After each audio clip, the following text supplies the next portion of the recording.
언시국 TV 핫 인터뷰. 오늘은 윤석열의 언론 공범을 뒤쫓고 있는 뉴스어디의 박채린 기자를 만납니다. 안녕하세요. 네, 안녕하세요. 뉴스어디의 윤석열 언론 공범 추적 시리즈를 연재 중이시죠? 네, 그렇습니다. 4회까지 실린 것 같은데 총 몇 회를 예정하시나요? 한 8회 정도까지 나갈 것 같습니다. 네. 사실 언론 공범들도 죄의 크기랄까 죄질을 논할 수 있지 않습니까? 네. 그렇게 본다면은 윤석열의 언론 공범 중에서 누구의 죄가 가장 크다고 보시나요? 지금 한 4회까지 시리즈가 나갔는데 거기서 이제 최다 출연한 매체가 조선일보 그리고 중앙일보입니다. 네. 그래서 조선일보와 중앙일보가 가장 악당이라고 할 수 있을 것 같습니다. 네. 조중동 중에 조중이군요. 네, 그렇습니다. 저희도 언시국이 조선일보를 언론계 내란 수계 이렇게 규정하는 성명을 낸 일이 있습니다만은 두 신문의 죄과랄까요? 대표적으로 뭘 꼽을 수 있나요? 윤석열 언론 공범 같은 경우를 보시면 윤석열이 공직자로서 언론에 본격적으로 등장한 2019년부터 그 다음에 대통령 당선되기 직전 2022년 2월까지 모든 보도를 이제 분석을 한 건데 그때마다 매번 이때 언론이 좀 제대로 검증을 했더라면 윤석열이 대통령이 안 될 수도 있지 않았을까 혹은 윤석열의 계엄을 막을 수도 있지 않았을까 그런 시점들이 있거든요. 그래서 그런 시점마다 그러니까 조선과 중앙일보가 검증을 소홀히 한다거나 윤석열을 비호하는 보도를 했거든요. 그래서 제가 시점별로 몇 개만 뽑아서 말씀을 드려보면 일단 공직자 시절일 때 이제 저희 1편의 첫 장면이 윤석열 검찰총장 시절 때 이제 아마도 그때가 국정감사대였어요. 대검찰청 국정감사대였는데 이제 박주민 의원이 조선일보 방상훈 사장 만났어요? 안 만났어요? 이렇게 묻는 장면에서 시작을 하거든요. 그때 당시 검찰총장이었던 윤석열 씨는 부인을 했고 그 이후에 또 중앙일보 사주인 홍석현 씨와 만났다는 의혹을 제기하는 보도가 나와요. 그래서 그거를 첫 장면으로 꼽았는데 그 이후 딱 1년 뒤에 보면 윤석열 대망론, 그 다음에 충청 대망론 그것을 최초로 띄우기 시작한 데가 조선일보와 중앙일보예요. 그래서 어떻게 보면 윤석열이라는 이름과 그 다음에 대통령이라는 키워드를 함께 떠올리게 만든 첫 매체가 이제 조선일보, 중앙일보라고 할 수 있고요. 그 이후에 이제 본격적으로 추윤 갈등이 이어지잖아요. 그 시기가 이제 윤석열 씨가 본격적으로 어떤 대통령 지지율, 대통령 적합도 여론조사에 등장하기 시작하고 뭔가 지지율이 본격적으로 올라가기 시작한 시점이거든요. 그래서 그때 불거졌던 게 이슈가 많은데 그 중에 하나가 고발사주. 네, 고발사주 사건이 났을 때 이제 고발사주가 정말 사실이라면 그게 너무 심각한 문제잖아요. 검찰총장이 뭔가 헌법 질서를 뒤흔드는 그런 보도인 거잖아요. 자기의 사적인 이익을 위해서. 그렇다 치면 이 사건 자체가 실체가 있는가, 이 사건이 진실인가, 어디까지가 거짓인가에 초점이 좀 맞춰줘야 되는데 그때 조선일보가 바로 거의 처음 쓴 보도가 그때 감찰을 맡았던 감찰국장, 한동수 감찰국장이 뭔가 편향된 인사다. 그런 기사를 조선일보가 제일 먼저 썼었어요. 그래서 처음부터 고발사주 사안 자체에 대한 어떤 관심보다는 뭔가 이게 편향적이다, 어떤 정치 공작이다, 이런 의구심을 많이 불러일으키는 기사를 많이 써왔거든요. 그래서 그때도 뭔가 충분히 검증할 수 있었는데 놓쳤다고 할 수 있고 그리고 그때 제보자인 조성은 씨하고 박지원 전 국정원장 점심 식사했다는 사실이 드러났었잖아요. 그때도 이제 드러난 게 점심 식사를 했다라는 거였는데 이제 그 뒤에 국정원장이 이번 선거에 개입을 했을 것이다. 이런 의구심을 계속 불러일으키는 기사를 중앙일보가 적극적으로 썼었어요. 그래서 그런 보도가 어쨌든 윤석열 내란 공범이라고 할 수 있다. 그 근거를 줄 수 있겠고, 제가 조선일보하고 중앙일보만 얘기는 하긴 했지만, 이제 그 외에도 꽤 있어요. 계엄이 막 터졌을 때 12월 4일부터 3일 동안 제가 전국 언론사들의 일면을 분석을 했었거든요. 그래서 그때도 뭐 예를 들면 대구에서 가장 열동률이 높다는 매일신문 같은 경우에는 일면에, 그러니까 12월 4일 바로 계엄 직후 첫 보도의 일면에 윤석열 씨가 이제 계엄 선포한 선포문을 거의 받아쓰기 한 기사를 썼거든요. 근데 제가 판단하기에 이 계엄 선포가 왜 문제고 어떤 점이 뭔가 법에 위반됐고 그런 것들을 좀 짚어줄 수 있는 기사를 일면에 썼어야 된다고 생각을 하거든요. 네.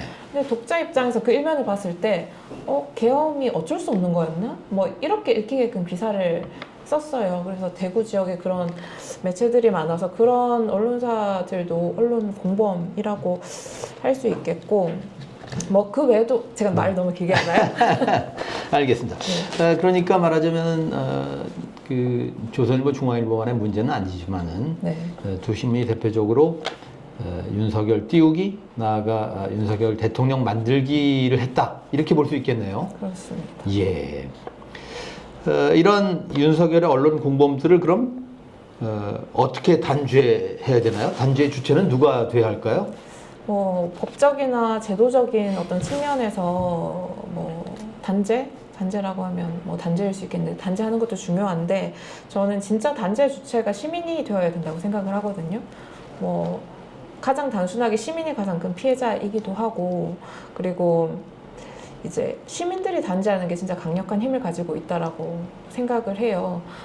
예를 들면 뭐 구체적인 방법에 대해서 얘기를 해보자면, 시민들이 할 수 있는 가장 핵심적인 단죄는 그 언론사의 신문을 더 이상 보지 않고 영향력이 점점 줄어들게 만들고, 그리고 동시에 이제 그 진실된 보도를 하려고 노력하는 매체들을 읽어주고 지지하고, 그래서 함께 건강한 생태계를 만들어 나가는 것이 그런 윤석열 언론 공범이라고 할 수 있는 언론사들을 단죄할 수 있는 가장 효과적이고 핵심적인 방법이라고 생각합니다. 네.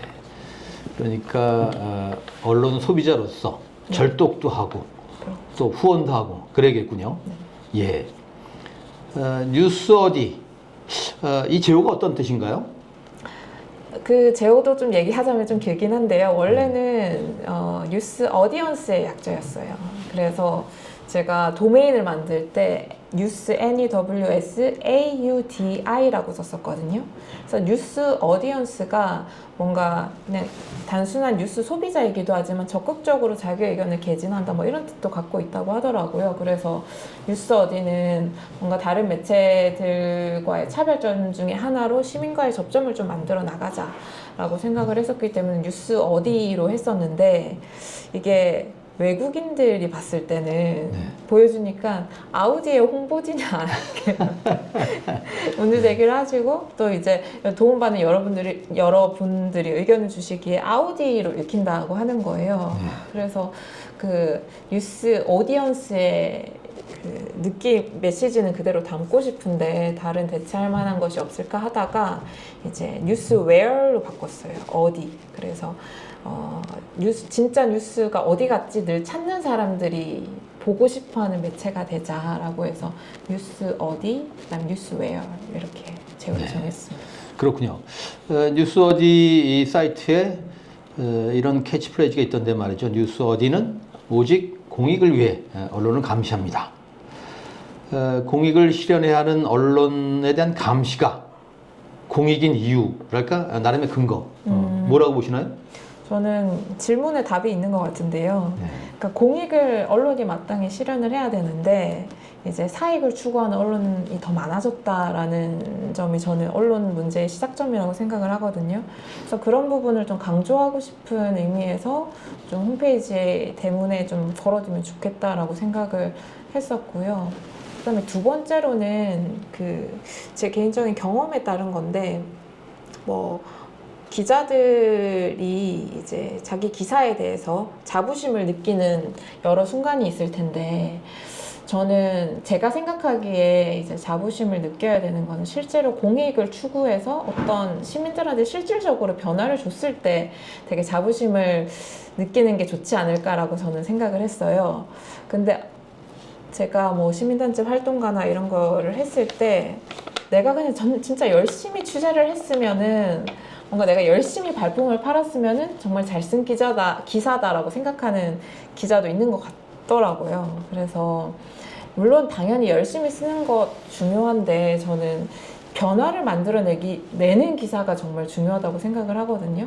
그래서 뭔가 내가 그냥 열심히 했다고 단순히 그 기사에 대해서 자부심을 느끼는 거는 나를 위해서 쓴 거라고 생각을 해요. 기자로서의 자부심을 느끼기 위해서. 근데 저는 모든 기사들은 독자를 향해 있어야 된다고 생각을 해서 그거 제 스스로한테 하는 말이기도 해요. 그래서 이 공익이 정말 공익을 위한 것인가 아니면 나를 위한 것인가 그런 것들을 저뿐만 아니라 미래의 뉴스 어디에 이제 구성원들이 항상 기억했으면 좋겠어서 홈페이지에 그렇게 적게 됐습니다. 네. 그러니까 이제 사익 추구라는 얘기가 나왔습니다만은 기자도 사익까지는 아니라고 하더라도 사사로운 만족감에 그칠 수 있다는 그런 얘기 같네요. 네. 그거에 대해서 조금만 더 설명을 드리면 제가 예전에 그 언론 감시하는 시민단체 활동가로 일을 했었거든요. 그때 이제 좋은 보도에 상을 주잖아요. 네. 그래서 그때 심사위원들하고 심사를 하는데 이제 기자이신 한 기자분이 이 기사를 보면서 우리 후배 진짜 고생 많이 했네. 진짜 이렇게 발품도 많이 팔았네. 상을 줘야 된다. 이 사람을 상 주자 이렇게 얘기하시는 거예요. 네. 근데 마음 한편으로 저는 그 얘기를 듣는데 너무 찜찜한 거예요. 그 기사가 제가 기억하기로 노인 빈곤에 관한 문제였던 것 같아요. 근데 노인 빈곤의 문제가 막 몇십 년 동안 계속되고 있는데 해결은 잘 안 되고 있잖아요. 네. 그래서 저는 내가 정말 이 문제를 해결하겠다라는 마음을 먹었으면 10년 동안 문제가 해결이 안 됐으면 10년간 같은 방식으로 보도하는 것은 정말 공익을 위해서 할 수 있는 최선을 다한 기사일까? 라는 생각이 들었거든요. 그래서 10년간 해결되지 않고 있으면 문제가 10년 전과는 다른 방식의 기사를 써야 된다고 생각을 하는데 단지 기자가 열심히 발품을 팔았다는 이유로 상을 주자라고 하는 그 말이 기자들만의 논리인 것 같았어요. 시민은 빠져있는. 공급자 마인드 같은 거죠, 뭐. 네. 예. 그래서 그때 상황이 기억에 남아서 왜 그게 불편할까를 계속 곱씹다가 시민이 빠져 있구나. 그래서 내가 만드는 매체는 항상 시민을 좀 약간 오그라들 수도 있겠지만 시민관계 손잡고 나가는 매체가 되면 좋겠다. 네. 그런 생각을 하게 돼서 네. 궁금합니다. 그러니까 저도 세상을 바꾸거나 법을 바꾸거나 규정을 바꾸거나 관행을 바꾸거나 그런 파급 효과를 가져오는 기사가 좋은 기사라는 생각을 합니다. 그런 취지겠죠? 네, 맞습니다. 예. 알겠습니다. 미디어 감시 전문 매체를 피방합니다. 네. 그런데 이미 미디어 오늘이랄지 기존의 미디어 감시 매체들 있지 않습니까? 네. 이런 매체들하고는 뉴스 어디를 어떻게 차별화하실 건가요? 제가 좀 전에도 잠깐 언급을 하긴 했는데 최대한 시민들과 접점을 만들어 가고 싶다. 그래서 한 가지 뉴스 어디가 예전에 썼던 기사를 말씀을 드려보면 가습기 살균제 홍보성 기사에 대해서 뉴스 어디가 지적한 적이 있었어요. 그래서 그때 이전에 다른 매체들은 그냥 가습기 살균제 보도가 이렇게 있었어. 기사용 광고가 어떤 매체에서 이렇게나 많이 했어. 내용은 이렇게 문제야 정도의 보도는 나왔었거든요. 근데 뉴스 어디는 그 기사용 광고를 보고 실제로 피해를 보고 혹은 재산을 잃고 건강을 잃은 시민을 한번 찾아봐야 되겠다라는 생각이 들었어요.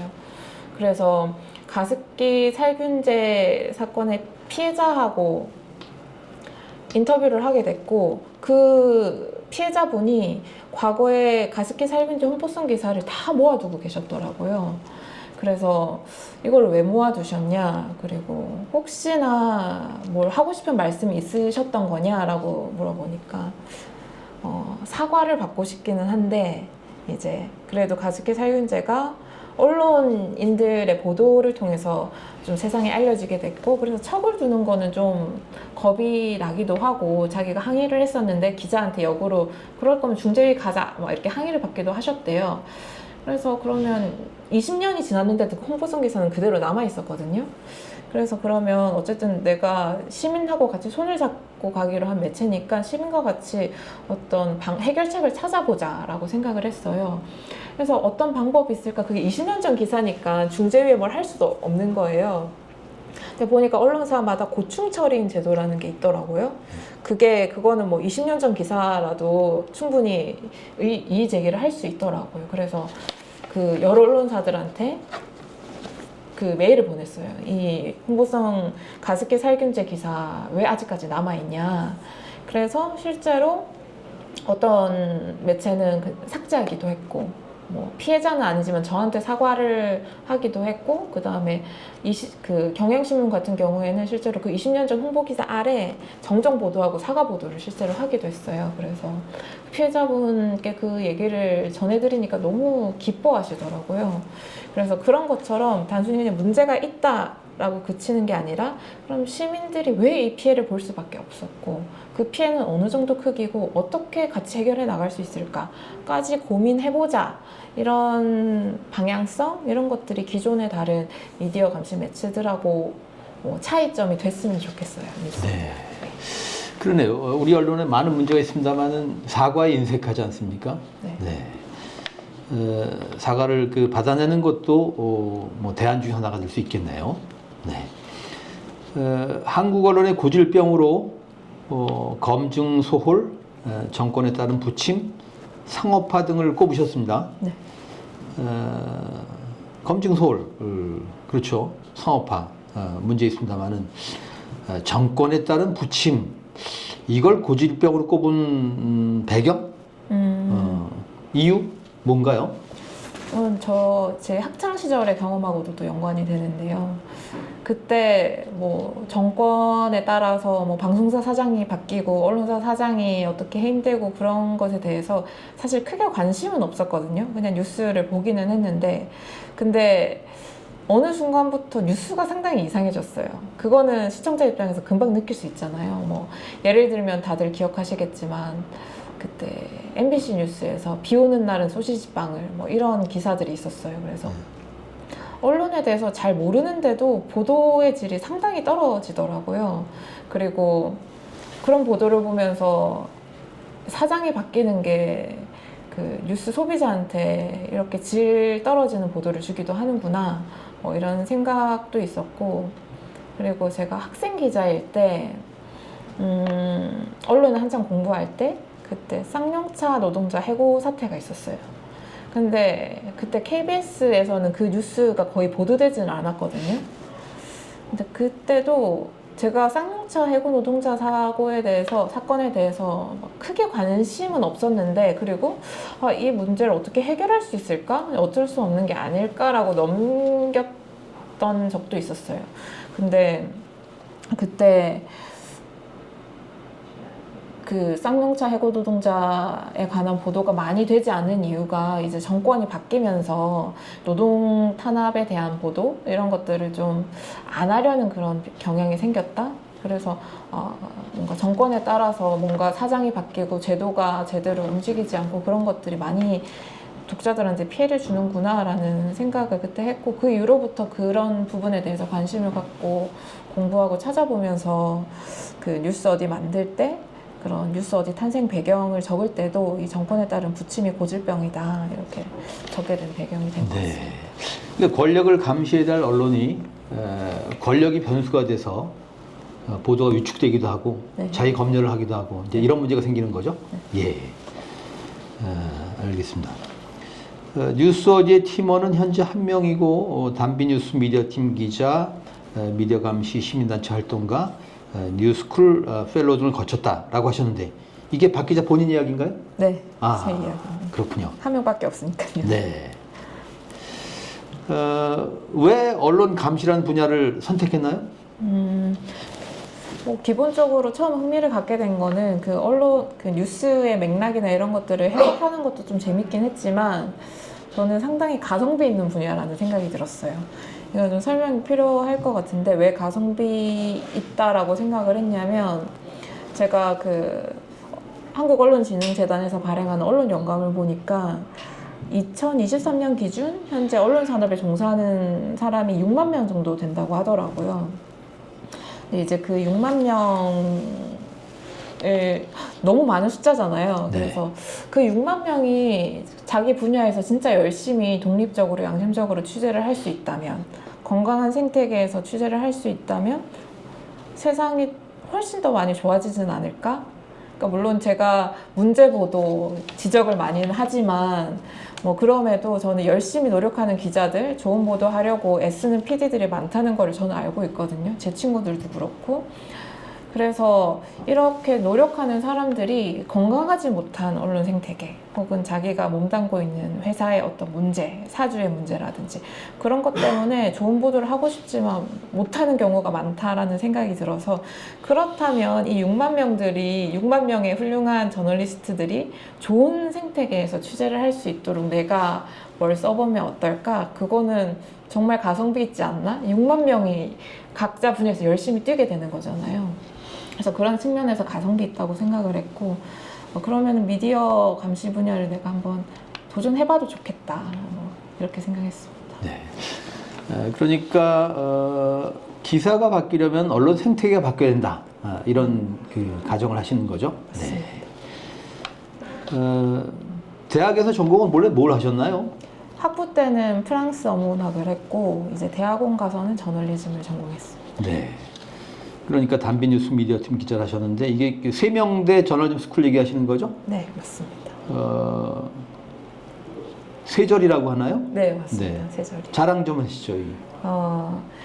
세절이 제가 들어갈 때 이제 캠프를 한번 하고 들어갔거든요. 그래서 저는 어떻게 보면 그냥 서울에서 편한 환경에서 인프라가 많은 곳에서 공부를 할 수도 있었는데 세절이를 택한 이유는 저는 약간 의대 가는 거하고 비슷하다고 생각을 했어요. 저는 펜 하나로 누군가를 살릴 수도 있고 죽일 수도 있다라고 생각이 들어서 그래서 내가 그냥 언론인이 되는 게 아니라 정말 좋은 언론인이 되려면 의대에 6년을 투자하는 것처럼 좀 더 긴 시간을 투자하면 더 좋겠다. 내가 더 행복하고 보람을 느끼면서 언론인을 할 수 있겠다라는 생각이 들어서 세저리에 갔고 실제로 거기서 뭐 언론윤리라든지 뭐 기성의 그런 학원들 있잖아요. 아카데미라든지 그런 데서는 배우지 않는 뭐 언론윤리 그다음에 미디어 비평도 제가 세저리에서 처음 해봤어요. 그래서 그때 처음 이제 미디어 비평에 대해서 흥미를 느끼게 됐고 그래서 내가 생각하지 못했지만 저널리스트에게 너무나 필요한 것들을 더 많이 알려주는 곳이었어요. 그래서 그냥 언론인이 아니고 정말 세상에 필요한 언론인 그 다음에 나 스스로도 직업 그 기자나 PD로서 보람을 느끼고 싶다면 2년 정도는 좀 더 투자해서 공부를 해보는 것도 좋다. 그러면 세저리로 오시면 된다. 네. 네, 자랑하겠습니다. 그러니까 세저리가 만드는 매체가 단비뉴스죠? 네. 단비뉴스의 단비가 온다 할 때 그 단비인가요? 네, 네. 뉴스가 단비처럼 내린다. 예. 뉴스 어디에 5가지 약속 이런 게 있던데 말이죠. 여기 이런 게 있더군요. 언론 윤리를 지키고 언론 윤리의 수준을 높여가겠다. 네. 단도직입적으로 우리나라 언론의 윤리 수준을 어떻게 평가하시나요? 저는 이 질문이 제일 좀 어렵기도 했는데요. 네. 너무나 여러 가지 것들의 여러 문제가 있기도 하고, 근데 굳이 하나를 꼽아보자면 오늘은 언론들의 내로남불을 지적하고 싶었어요. 이게 언론들이 누군가를 지적을 하려면 나부터 뭔가 바른 일을 하고 해야 되는데 그렇지 못한 언론들이 많은 것 같아서 뭐 예를 들면 정규직 비정규직 문제라든지요. 그래서 그런 부분을 가장 먼저 좀 윤리 관련해서 지적을 해보고 싶었어요. 네. 저널리스트로서의 꿈 뭔가요? 이 질문도 좀 어려웠는데요. 네. 근데 제가 이제 11월이면은 뉴스 어디 2년이 되거든요.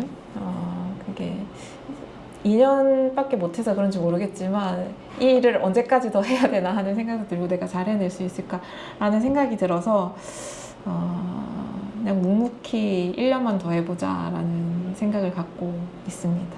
네. 매일매일이 힘들어서. 그렇군요. 뭐가 제일 힘들어요? 일단은 내가 정말 사회에 도움이 되는 기사를 쓰고 있는가에 대한 확신이 없는 게 가장 힘들고요.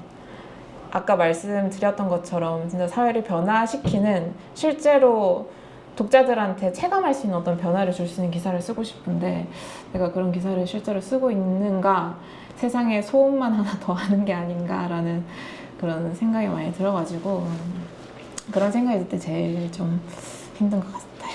네. 그동안 쓰신 기사 가운데서 가장 보람이 있었다고 할까? 내가 쓴 기사지만은 나름의 만족감이 좀 컸던 기사? 뭘 꼽으실 수 있나요? 사실 조회수가 제일 안 나왔던 기사이긴 한데요. 제가 인천 지역의 기호일보라는 매체가 있어요. 제가 제보를 받아서 쓴 건데 이제 지역의 언론사인데 이제 만평가분에 대한 기사를 썼어요. 그 만평가분이 거기서 17년 이상을 일을 하셨는데 하루아침에 거의 해고가 된 거예요. 그게 만평에서 뭔가 정치적인 메시지가 갑자기 많다. 그런 것 때문에 이제 해고가 됐는데 이제 저는 맥락을 보니까 그 사주가 그 자신의 어떤 정치적인 어떤 영향력을 고려해서 좀 해줬으면 좋겠다라고 한 것 같아요. 근데 보면 댓글 달린 거 보면 그 만평이 왜 안 나오냐, 갑자기 왜 중단됐냐 이런 독자들의 댓글이 좀 있었거든요. 네. 그래서 제가 그분이 17년 동안 총 몇 컷을 썼는지 어떤 만평을 써왔는지를 쭉 쓴 적이 있었거든요. 그래서 저는 쓰면서 사실 이거 사람들이 많이 안 보겠다라는 생각을 했는데 17년 동안 그래도 독립적으로 최선을 다해서 만평을 그려오신 그 한 분을 위해서 뭔가 마지막 선물이라고 생각하자고 기사를 썼었어요. 그래서 그때 그분도 좋아하셨던 것 같고, 그리고 이 만평 왜 안 나와요? 라고 궁금해하던 독자들의 궁금증도 좀 풀어줄 수 있었던 것 같고, 그리고 가장 어떻게 보면 좀 소외되어 있는 직군이다라는 생각도 좀 들었어요. 그래서 그런 분을 조명할 수 조명하는 거는 뉴스 어디만이 할 수 있었던 게 아닐까 이런 생각이 들어서 조회수는 제일 낮았지만 그래도 좀 보람이 있습니다. 네. 그러니까 언론을 노동의 관점에서 바라보고 언론 노동의 문제도 좀 다루시는 거군요. 네. 네. 그래서 조명이 잘 안 되는 언론 내부의 직군에 대해서는 좀 더 관심을 가지고 좀 기사를 써야겠다라고 생각을 했어요. 그 기사를 계기로. 네. 그러게요. 그러고 보면 뭐 MBC에도 그런 문제가 있었고 언론 내부의 그런 비정규직 문제랄지 이런 분들이 있지 않습니까? 네. 네. 저널리스트로서 롤 모델이 있나요? 롤 모델이 없습니다. 네. 이게 롤 모델이 있었는데 제가 롤 모델을 안 만들려고 해요. 왜냐하면 사실 저널리스트는 연예인이 아니잖아요. 연예인이 아니고 제가 직접적으로 만나보지 않은 분을 롤 모델로 삼는 거는 좀 조심해야 되겠더라고요. 제가 어릴 때 막 존경하던 저널리스트들이 있었는데 이제 뭐 실제로 만나보거나 아니면은 그런 행보들을 봤을 때 하루아침에 정치권으로 가버리신다거나 저에게 상처를 준 언론인 분들이 많으세요. 그래가지고 그러면 사람을 롤모델로 삼지 말고 기사를 롤모델로 삼자. 그래서 저런 식의 기사를 쓰자. 뭐 이렇게 생각을 해야지 라고 생각을 해서 사람에 대한 롤모델은 두지 않고 좋은 보도, 내가 롤모델로 삼을 만한 보도를 좀 탐구하는데 이렇게 찾는데 노력을 더 쓰고 있습니다. 네. 그 상처를 준 선배 언론이 누군가요?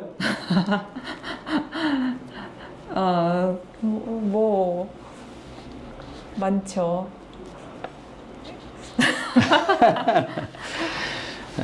알겠습니다. 네. 뉴스어디를 후원하려면 어떻게 해야 되나요? 뉴스어디 홈페이지에 들어오시면 후원하기가 있습니다. 그거를 누르시면은 아주 바로 쉽게 후원을 하실 수 있습니다. 많은 후원 부탁드립니다. 알겠습니다. 언슈 TV 핫 인터뷰 오늘은 윤석열의 언론 공범을 뒤쫓고 또 새로운 미디어 감시를 시도하고 있는 뉴스어디의 박채린 기자를 만났습니다. 고맙습니다. 감사합니다. 수고하셨습니다.